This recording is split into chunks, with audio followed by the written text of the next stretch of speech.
Hello, everyone. Thank you so much for taking the time to join us live for today's Customer Success webinar with 𝘧𝘠𝘦𝘱𝑗𝑒𝑃S from CSM Practice.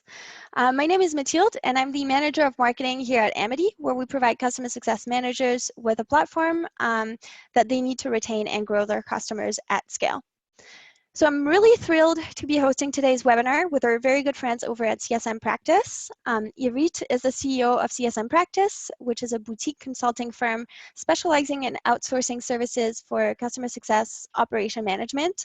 I'm sure everyone has already heard of her. She's a thought leader and innovator in customer success. She has over 20 years of experience helping clients from very small businesses to Fortune 100 companies with their customer success operations, and she's everywhere. She's always speaking at conferences, writing blog posts, and she knows everything about customer success. So we're really lucky to have her with us today.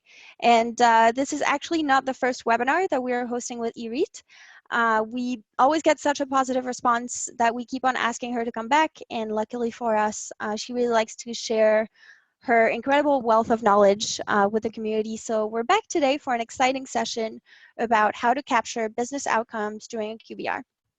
So before we get started, I know everyone's really excited, but just a couple of housekeeping notes to share with everybody. So we will be on Twitter. Join us using the hashtag #CSWebinar. Tag us at @GetAmity, at 𝘧𝘧𝘦𝘱𝑗𝑒𝑃S, or at CSM Practice, and we'd love to engage with you. Also, as usual, we do plan on having a Q&A at the end of the webinar, so hang tight until then. But if you have any questions during the webinar, just open your Q&A panel and send them our way. We will have some time put aside to answer those questions at the end, but don't wait until then. And as usual, we are also recording the session, and we will be sending the slides as well. So keep an eye on your inbox, and you'll get a note from me before the weekend with a replay link and the slides as well. So that's it for the housekeeping. But for anyone who is joining us today for the very first time, to give you a little bit of background, 𝘦𝘧𝘧𝘦𝘱𝑗𝑒𝑃S is a customer success management software that allows CSMs for health scoring, tracking engagements, automating emails, analytics, and more. And if you want to learn more, you can request a demo online, and you should actually be able to find a direct link in the chat about our pilot program. So take a look and let me know if you have any questions, and I'd love to set you up for a demo. But I hope this gives you some context around why we're here today, why we're hosting those webinars. But that's all you're going to hear about 𝘦𝘧𝘧𝘦𝘱𝑗𝑒𝑃S today, because I'm really, really excited to be introducing today's presenter, 𝘧𝘧𝘧𝘦𝘧𝘧𝘧𝘧. 𝘧𝘧𝘧𝘧𝘧𝘧, thank you so much for being with us today. Really, really excited about the presentation, and I'm going to hand things over to you. All right, thanks so much. I see in the chat that some of you have some audio issues. If you do, could you put something in the chat, and then 𝘦𝘹𝘧𝘧𝘦𝘧𝘧 can address that. For now, I wanted to see if, who do we have here? If you can put in the chat your name and hashtag your company name. I'll give you a shout out real quick just to get a sense, where you're from, what city, what country. I got Steph from Vidyard. Hi, Steph. Julie from Answer IQ. Michelle from Ask Nicely. Jillian. Whoop, that's so fast. You should see what I'm seeing here. Sandy. I got Katie from, let's see. All right. I can't read this fast. This is really a lot. Okay. I got somebody from Sisense, LiftLink. That's awesome. That's a lot. Ooh, from Spain, New Jersey. We got somebody from Canada. Awesome. And Olivia Sage from Intact. Got one. Vivi from Learning.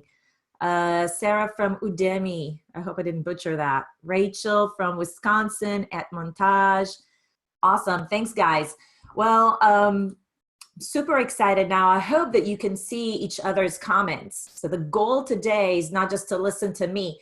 I'm going to raise a ton of content at you, and my goal is also to have you share amongst each other, anything that resonates with you that you've done, and feel free to leverage the chat room to also chat with each other as I'm discussing these topics that are super, super important. And one promise that I'm going to have to you is unlike other webinars, this is going to be, yeah, I'm going to talk about some concepts. You're going to have an aha moment about 3 minutes before the webinar is over. That's my promise to you. And then at the end, I'm also going to give you a link to a downloadable that would teach you how to go step by step in order to do the homework that are required to take these concepts and implement it at your place of work, at your organization and CSM team. So while I will speak about the concept because I think it's super important to understand it, you know, I will give you some tools to be able to implement it as well. So hopefully you'll enjoy this webinar and get a lot out of it. The reason that I chose this topic, beyond doing it at one of the conferences, feedback afterwards. And when Amity approached me and said, would you do another webinar? I said, you know, this topic gets so much feedback, you know, at a broader, you know, audience so that a lot of people can get exposed to it. And what prompts this specific topic is the fact that the subscription model has really literally changed everything. And, you know, yes, it's the way we do business and our contract, but really what it did fundamentally is that it put all the power in the customer's hands. Not only do they have the ability to choose more sophisticatedly when they, you know, when we go shop for, you know, us as customer success managers go shop for a customer success solution, we're not just looking for features and functions, we're also looking at who is going to partner with us. It's going to be a company that's fully invested in, you know, creating this kind of content and making sure that we can learn from them how to do customer success well, you know, with all the best practices. Or is it more about the technology? And we tend to choose partners with whom we are most likely to achieve our desired business outcomes. And that's something that, you know, this term was coined by Lincoln Murphy, as you know. And so the question bears is like, how do we avoid this nightmare of churn? And my contention for this webinar is that by just capturing the desired business outcomes for clients and even delivering what we promised them during the sales process, that we will be able to deliver on those business outcomes is not enough. So I'm going to repeat that because a lot of you think, oh, all we need to do is capture the desired business outcomes and deliver on them, and then they would never churn. And I would say that is not the case. You need to be doing a little bit more than that. This is because clients don't always know what they want.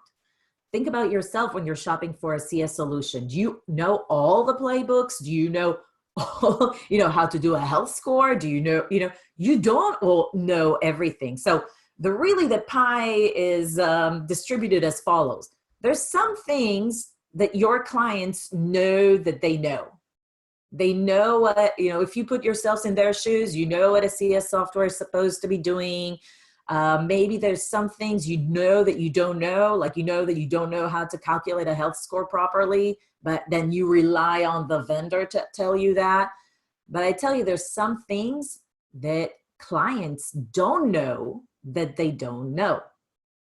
And that's the area where we tend to miss. So when we walk into a QBR and we ask, or in the pre-sales process, and we ask the clients, well, what is your desired business outcome? Not in so many words, but, you know, we ask them about it and then we capture it and then we deliver it. We're only doing this part here because we are being reactive to capturing the desired business outcomes based on what the clients tell us. And thereby, we're also limiting the maximized value to what the client knows. Does that make sense? So I'll give you a story. I had one client very early, you know, when I just started my CSM practice firm. a great bunch of people. They had a collaboration platform that they sold many companies. Their most predominant client base were, clients that the largest ones were the ones that actually wanted to do project management, but they didn't want to use, the project management on-premise solutions. They wanted to migrate to an online solution. So this way they can chat, they can put comments in the project plan, they can make it more interactive. So at the beginning, the desired business outcome was to move all these project plans, put them in different project plans online, and then move all the employees to start using project plans in an online environment and be more collaborative around the company. Once they've done that, look, there's a lot of competition in that market. So a lot of times they would lose the client to a competitor that might have had better features, but, or the cost didn't justify it anymore. What they missed out on is that their solution, sometimes, the other types of clients would actually acquire them to replace or augment internal business processes. So if those clients were just getting them to do project management for external clients, other companies would actually purchase them to automate the onboarding process for internal employees or offboarding, any kind of business process that would require multiple employees to participate and really watch for the way that things that progress.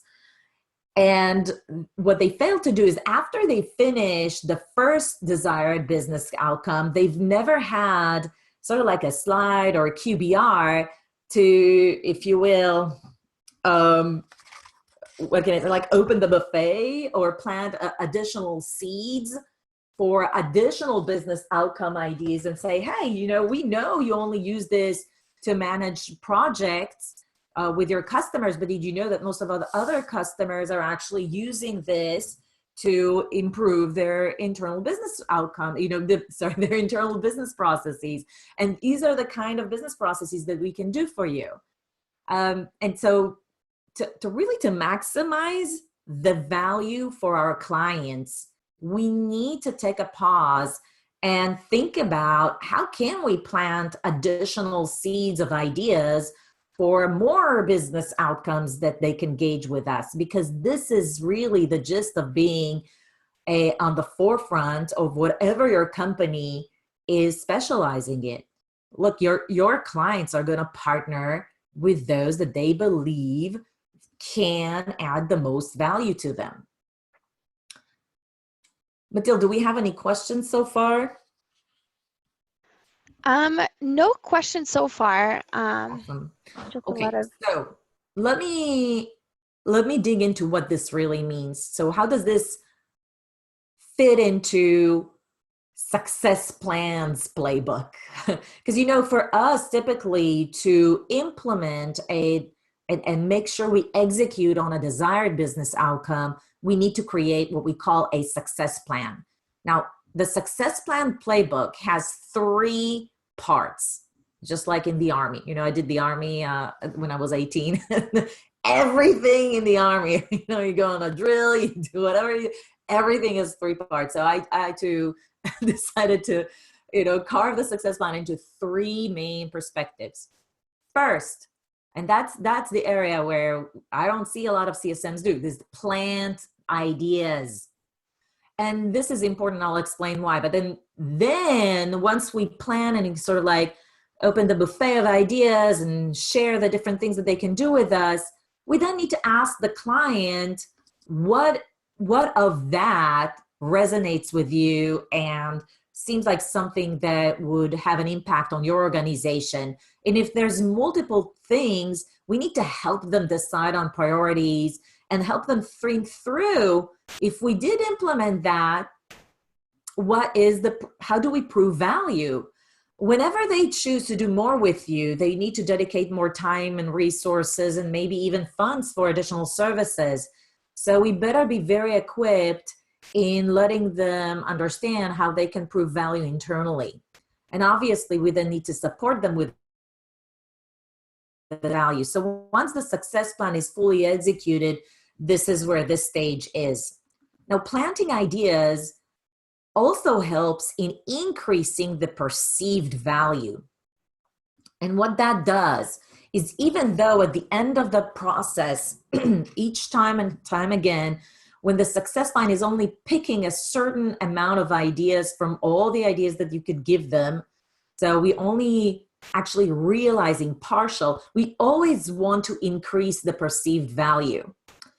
And if you think about it, you know, and this is where this webinar is going to focus on this thing here, because I think we're all pretty good at, you know, finding what the business needs are and then helping the client realize it. Maybe we're not so good at proving value yet as a community, but I think this area is really underwhelmingly not taken care of. And I think it's actually really important.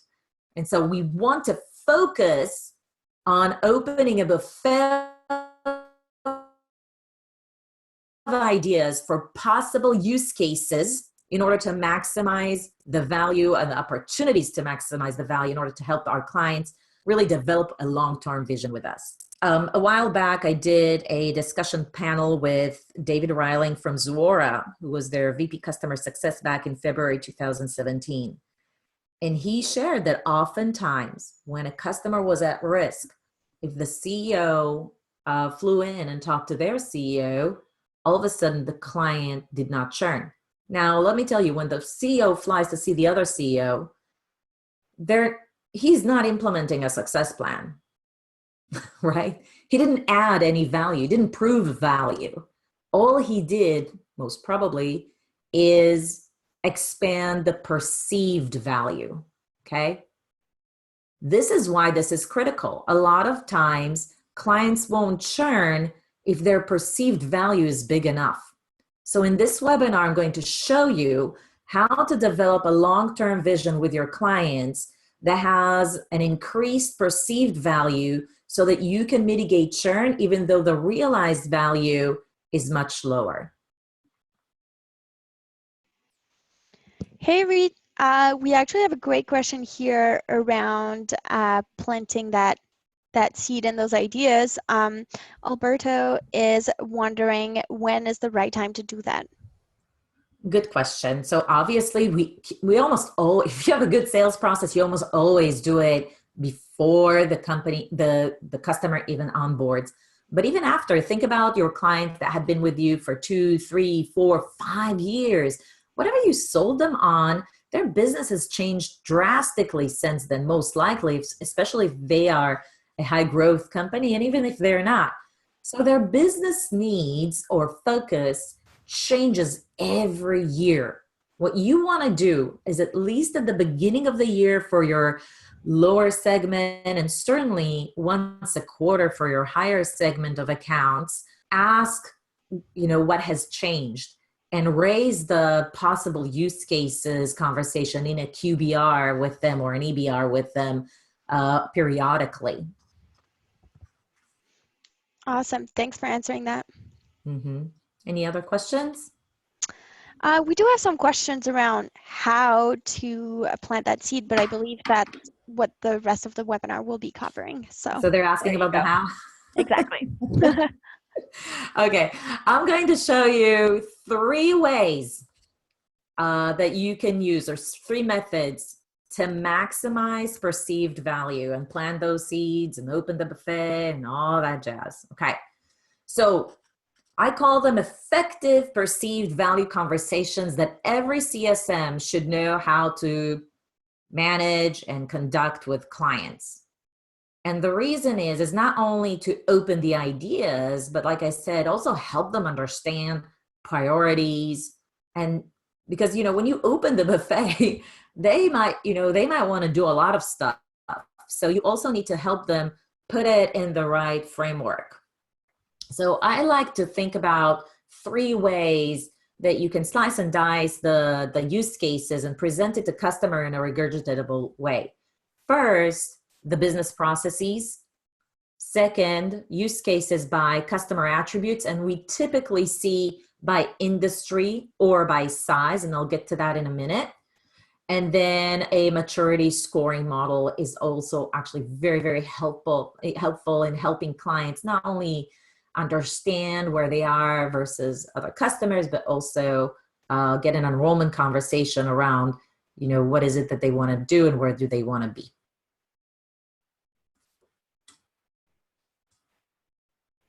Okay, so let's take a look at business processes. This is an example from, an HR application where they support the HR team in order to create a really good brand talent and also retain great talent within the organization.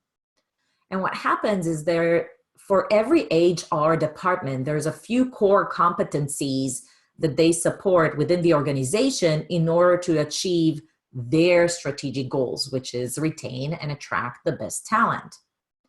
There's performance compensation, recruiting, etc. Now, this slide is really something that the application vendor that supports the HR team shows the HR team.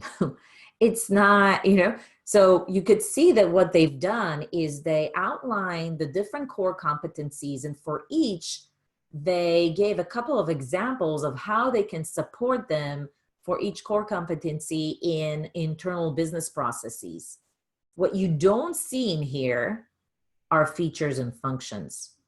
This slide is meant to have, to show in a QBR and then have a discussion with a client to say, oh, we didn't know you could help with compliance. Tell me about that. It's designed to create curiosity. It's designed to create a bigger vision. So if they bought in order to do their payroll, you want to have some time with them to explain that you actually have other modules, and then you can also have the time to explain how these modules can help and enhance and what can be improved, and then get into a more detailed conversation. And then from there, create a success plan. So let me show you the second one. The second one is all about taking the different business outcomes and how they relate to a specific industry or a specific client size. When we did a webinar with the Amity and Bloomreach, I think it was a few months ago, I believe. So if you wanted to watch the recording, we actually go in depth around success plans in that webinar with Bloomreach. But they shared this slide, and what's nice about this is the open the buffet slide for them. And the way that they shored up the different types of business objectives that they have, or business outcomes that they could have with clients, is by showing it per different industries. So they actually help a lot to the merchandising industry as well as the retail industry and other industries. So it was very important for them to separate the business outcome slides to the two, because the business outcomes that they can cater to the merchandising industry is very different than the one that they can cater to a retail industry. They also have 5 different products. And so you could also do this by different products if you have multiple ones. And then finally, if your clients, if you have a client base that's very, very different, like you might have thousands of clients that are mom and pop shops, and then a few that are enterprise, and they buy your solution because of vastly different problems that they need to solve, you might want to have also different business outcomes aligned to business problems that are different. So you'll have this slide one that's for the SMB, and a different slide for enterprise companies.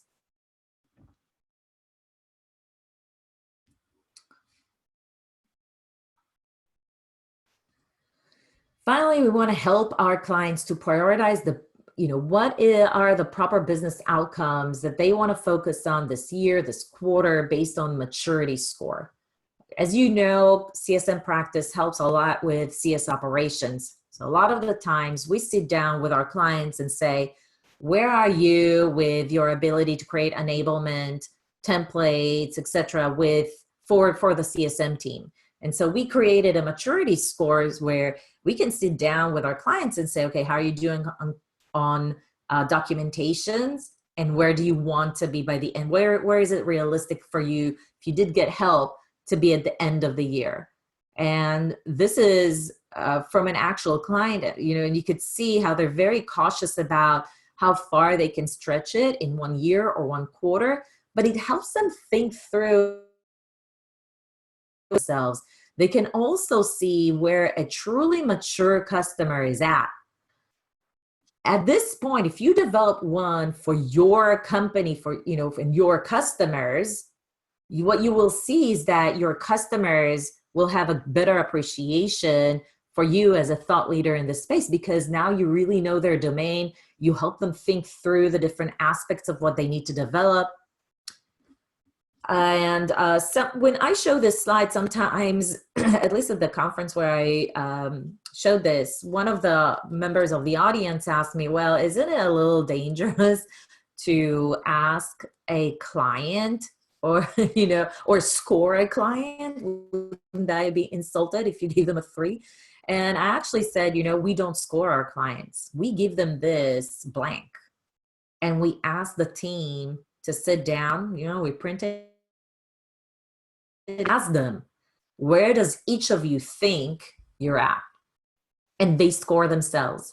And then we ask them, where do you think realistically you could be at?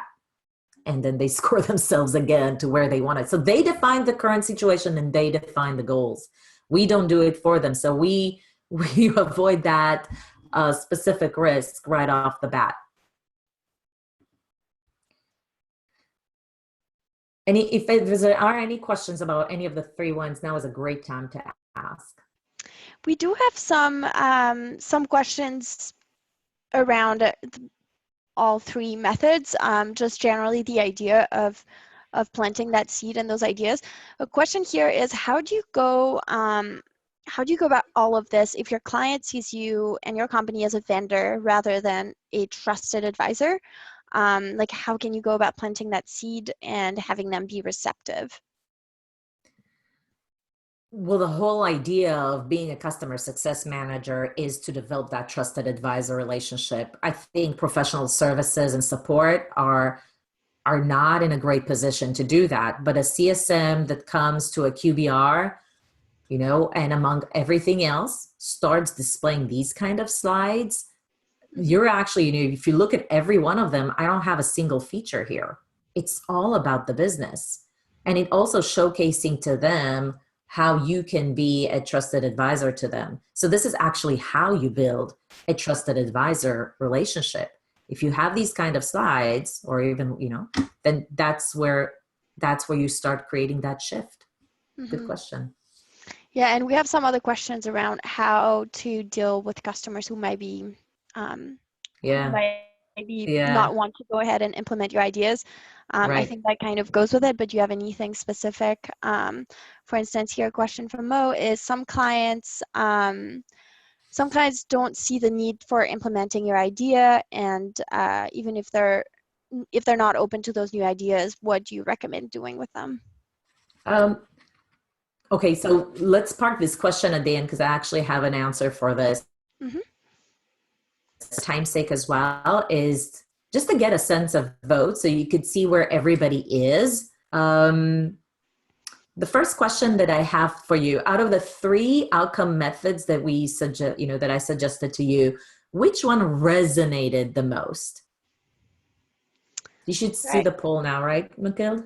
Yes, just launched the poll. We're getting a few answers, so I'll leave it open for a bit so that everyone can share with us.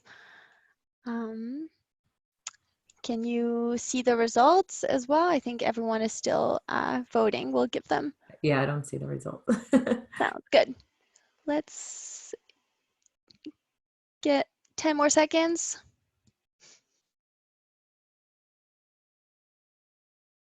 All right, I'm ending the poll and sharing the results with everybody. Wow, okay. So it looks like most of you picked the business processes. Mm-hmm. 15, And okay. then some of you, yeah, the one by attributes, that really depends on your business. But if 20% of you, that really makes sense to me. And then the maturity scoring model, I would say the maturity scoring model is just hard to develop. It's not easy. And, but I actually encourage everyone to do it. Okay. So All let's right. jump to the next. I want to know what you think. So out of the 3 outcome methods that were suggested to you, why did you pick, it's not the poll yet. Oh, sorry. Why did you pick the one you did? If you can share in the comments when you picked the one you did, or you didn't pick a certain one, if you can share. And then Mathilde, if you can read some of the comments. So sounds good. So yeah, everyone can go ahead and share in the chat their response to this. I will give you a shout out, of course. Sounds good. Oh, maybe they don't want to share. Oh, there you go. So here we get some customers saying, I don't want my goals or KPI. I don't know what my goals and KPIs are, and I don't think that would help them start thinking about what they could be. And that's from Vidyard. Okay. Maturity model is hard, but has great impact if you did build those. Yeah, I agree.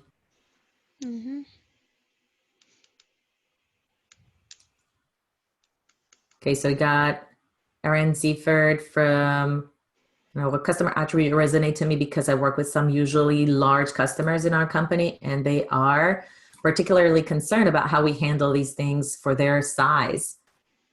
Perfect. Okay, maturity attributes was picked by Patricia Clarkson. Seems the most valuable and extremely interested. So maturity attributes just seems a lot more valuable and extremely externally and internally. All right. I hope you could all. Mathilde? Yeah, can you hear me, Yuri? I think we lost you for just a second. Yes, I can hear you. All right, so I think we have another poll. We're still getting some great answers, and I think everyone can see each other's responses, so that's awesome. Yeah, if you can see each other responses, just let us know. So last poll, did your team implement any of those methods to consistently capture business outcomes? So it doesn't have to be these 3, but if your team implemented any consistent method to capture business outcomes, I just want to know how many. Did you implement 1 method, 2 methods, 3 methods or more? We're getting some have as tools? Interesting results. Once again, we'll give everyone a few seconds to let us know. All right, I'm about to end the poll for everybody. So if you didn't get a chance to vote, go ahead and sharing the results. Yeah, not surprisingly, most of you do not have any. A third of you have at least 1 method implemented, 20% 2, and only 12% 3 methods or more. So when I was at the conference, actually 1 person out of 100 people had all 3 methods.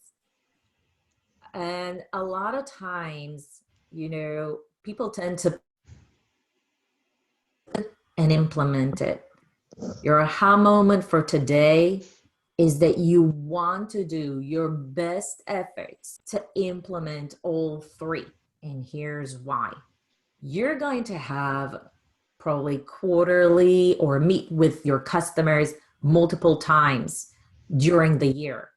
You can't show the same slide again and again. Your client will be tired of it. If you have 3 methods of slicing the same cake and help the client see it from different perspective, not only will they appreciate it, but they will understand it better, and they won't be tired in having these conversations with you And maybe when you show it in one way versus another, it just resonates with them better because different people think differently. And so your aha moment for today's webinar is to try and implement all three, by the end of the year, and really work hard at trying to do so. Because like I said, capturing business outcome in this manner will not only help you capture your success plans better and create effective one and help, create discussions that allow your customers to prioritize, but they will also achieve value and reduce churn. So it is a very, very important and effective tool. Last question I have for you is, did you try a fourth option? If there's anybody here that has tried a fourth option and wanted to share with everyone, go ahead to your chat and share it there. For those of you who do want to take this challenge on of capturing all three and starting to brainstorm with yourselves, your teams, and want to know, how the heck do I start? I've developed a simple guideline to just sit down and start doing this. It's called the 6 Steps to Capturing Business Outcomes Cheat Sheet. And you're welcome to go ahead and download it. I added the link below this GIF and forward. And of course, Mathilde will also send it to you after the webinar. Feel free to, take a snapshot of this and tweet about this or whichever thing here that resonated with you on Twitter. The more the merrier. We want to share the joy. A lot of you would look into this and say, this is a lot of work. Download the cheat sheet and start doing the work. And remember, yeah, we know it's a lot of work. We know developing a maturity scoring model takes a lot of thinking, but you got this. Whenever it gets hard, look, everybody's dealing with this. Everybody works hard to establish and improve their customer success practices. And we work at this as a community. You're not alone in this. That's why we open the chat and allow you to chat with one another. And you're always welcome to direct message us on Twitter and join our webinars to get more wealth of information and connect with one another on the community as well. I want to thank you for your time today. My name is 𝘬𝘠𝘱𝘐𝑠. I'm from CSM Practice. We do customer success consulting services. We help create strategies and improve strategies for customer success teams. We specialize in scaling your programs by applying automated playbooks and support you in outsourcing your customer success operations. Awesome. I think we have a lot of people in the chat already sharing with each other the link. So thank you so much for doing that, Robert. And I can't see the name for the other person, but thank you so much for sharing with everybody. That's really, really helpful. We do have a few questions already. So why don't we take a couple minutes now and try to answer as many as we can. I want to give everyone a heads up. When you're sending us questions in the Q&A, you can select to do that anonymously, but I would recommend don't do it anonymously. That way, if you have any questions you'd like us to follow up with, we have your name and your contact information, and that way, maybe 𝘬𝘠𝘱 can reach out to you, we can connect with you on LinkedIn or something like that. So 𝘬𝘠𝘱, thank you so much for the presentation. Are you free to take a couple questions now? When you go to that link, you have to enter your name and email, and then it'll send it to you to your email. That's it. you'll get it. Because I see a lot of people put on the chat, the link doesn't work. It works. Just follow the steps. Awesome. Do you have any questions for me, Mathilde? Yes, I definitely do. So we are getting a few questions right now. I really encourage everyone to use the Q&A panel to do that. But here's the first one. So what's the best way to go about this, about doing all of this if you're new to the market? New to the market, like your application is new, or you started a new category, or you're new, Alberto, as a CSM? If you can put it in the chat, I can address it better. New product. Mhm. New product. Okay. Yeah. If you're actually, that's really important. And what you want to do is just continue to establish yourself as a trusted advisor in the market. I think it's really important to understand, and I would pick first on all your differentiators and map them back to business processes that you can solve. So during the sales process, your salespeople should be really good at it. And if you're a small team, I would say, walk down to the marketing team's, area and start having chats with them to better understand how are they positioning your product in the market, and what are they selling in terms of the business problems that the solution is selling, and then start conversing with your clients about the same ideas and remind them again and again. I think it's important as a startup to collaborate with everybody in the organization so that the positioning is right.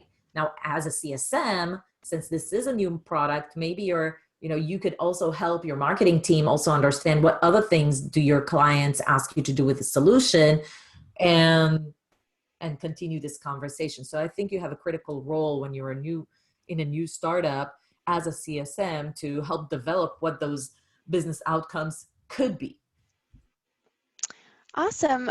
We actually have a great comment as well from Peter, which is he's sharing one of the processes. So they've implemented what's called a leveling up, where we push past the technologist in our customers and have a conversation with the business leaders as well. And we find that conversations change when they're at that level. Awesome. Another question here from Ellen is, as a vendor that only provides one service, how do you suggest presenting different narratives as a vendor?